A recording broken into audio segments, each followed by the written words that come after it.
ازيكم حبايبنا مسكرين؟ عاملين ايه؟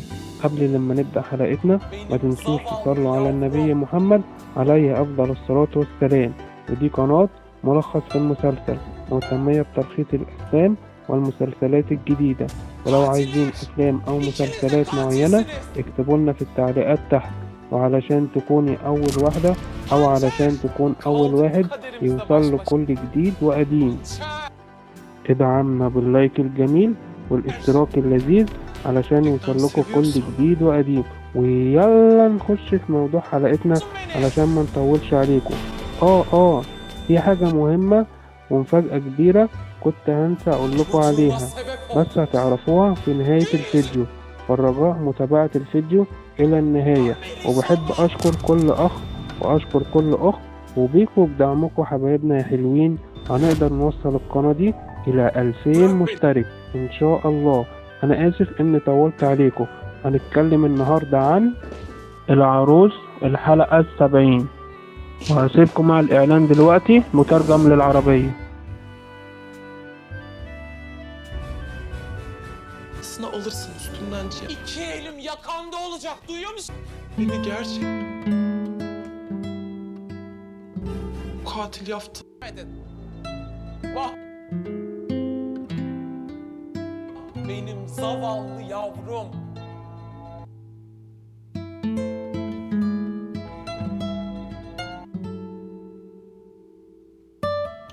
Katiller! İkiniz de katilsiniz! Hançer! Kaldık bu kaderimizde baş başa. Hançer! Gerçekten seviyorsan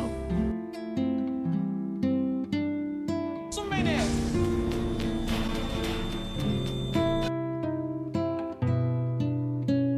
Çocuğuna sebep oldunuz. Gün yüzü görmeyin inşallah.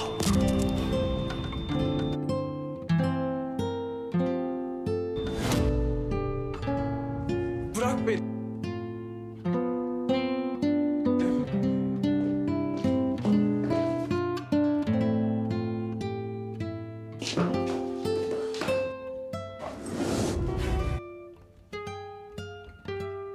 وجاء الآن وقت المفاجأة اللي أنا نوهت عليها في بداية الفيديو.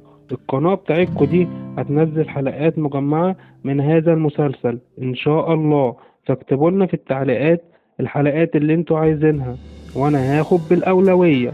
وبكده يا حبايبنا بنكون وصلنا لنهاية حلقتنا، وبحب أشكر كل واحد وصل لنهاية حلقتنا، ولو كنت ما وصلتش لنهاية الحلقة أكيد كنت هشكرك برضو.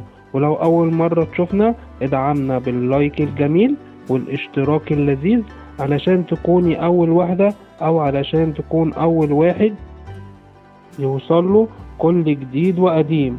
مع السلامة، باي باي.